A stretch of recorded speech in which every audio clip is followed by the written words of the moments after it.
வேலூர் புரட்சியினுடைய விளைவுகள் என்னன்னு பார்ப்போமா?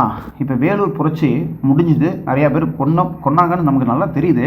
இந்த நேரில் பார்த்தவருடைய வாக்குமூலம் 800 வீரர்கள் பக்கம் பிணமாக கிடந்தாங்கலாம் நமக்கு தெரியுது. இருக்கட்டும், இங்கே நீதிமன்ற விசாரணைன்னு ஒன்று இருக்குது. அதில் பாருங்கள், குற்றவாளிகள் என்று நிரூபிக்கப்பட்ட 6 நபர்கள் பீரங்கியில் அப்படியே கட்டிய நிலையில் சுடப்பட்டாங்க.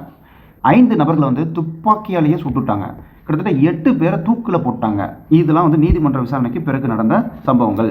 சரி, திப்புவினுடைய மகன்கள் இவங்களாம் என்னாச்சு அப்படின்னு கேட்டால், இவங்களை கல்கத்தாவுக்கு அங்கே இருக்கிற ஜெயிலுக்கு அனுப்பிட்டாங்க. அவ்வளோதான். அடுத்ததா, இந்த கலவரத்தை அடக்கிறதுக்கு ஈடுபட்டாங்கள்ல அதிகாரிகள், அவங்களுக்கு பரிசு தொகையும் பதவி உயரும் கிடச்சிது. அதில் தான் இந்த ஜில்லஸ்பி மிக முக்கியமானவர். இந்த புரட்சி அடக்கினது ஜில்லஸ்பி தான். வேலூர் புரட்சி அடக்கினவர் ஜில்லஸ்பி தான். அவருக்கு 7000 பகோடாக்கள் வெகுமதி. இதை கேட்பாங்க, எத்தனை ஆயிரம்? 7000. ஏழுமலையா முனியத்தில் 7000 பகோடாக்கள்னு சொல்லி ஞாபகம் வச்சுக்கோங்க. இப்போ இதுக்கு காரணமானவங்க யார்? புரட்சிக்கு காரணமானவங்க யார்?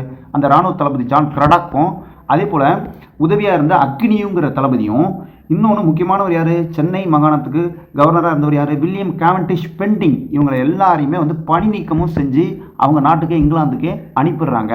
கடைசியாக புதிய போர் முறைகள் அதெல்லாம் வந்துச்சு இல்லையா, சீருடை ஒழுங்கெல்லாம் இருந்துச்சு இல்லையா, அந்த நடைமுறை விலக்கி கொள்ளப்பட்டது. இவ்வளோதான். வேலூர் புரட்சியை ஒரு மதிப்பீடாக சொல்கிறாங்க பாருங்கள். இந்த வேலூர் புரட்சியாளர்களுக்கு வெளியில இருந்து உடனடியாக எந்த ஒரு உதவியும் கிடைக்கல. அதனால தான் வேலூர் புரட்சி தோல்வி அடைஞ்சிச்சுன்னு நமக்கு நல்லா தெரியுது. இப்போது 23ஆம் படைப்பிரிவில் இருந்தாங்க பார்த்தீங்களா, அதில் 2nd பெட்டாலியனில் இருந்து குறிப்பிட்டு சொல்லணும்னா அந்த ஷேக் ஆடம், அதுபோல் ஷேக் ஹமீது, அடுத்து ஷேக் ஹுசைன். ஆடம், ஹமீது, ஹுசைன். இது ஏஹெச்ஹெச்னு வச்சுக்கோங்க. ஆடம், ஹமீது, ஹுசைன், இந்த 3 பேருமே சிறப்பாக செயல்பட்டாங்க அப்படிங்கிறது நமக்கு தெரியுது. இந்த வேலூர் புரட்சியினுடைய 1ஆம் பெட்டாலியன் படைப்பிரிவில் குறிப்பாக அந்த 2 சுபேதார்கள் பேர் கொடுக்கல.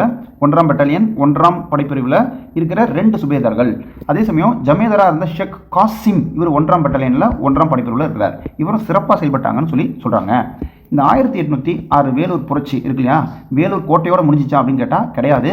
பெல்லாரி, பெங்களூரு, வாலஜாபாத்து, ஹைதராபாத்து, நந்தி துர்கம், சங்கரி துர்கம் ஆகிய இடங்களிலும் இதனுடைய எதிரொலி இருந்திருக்குன்னு சொல்லி சொல்கிறாங்க.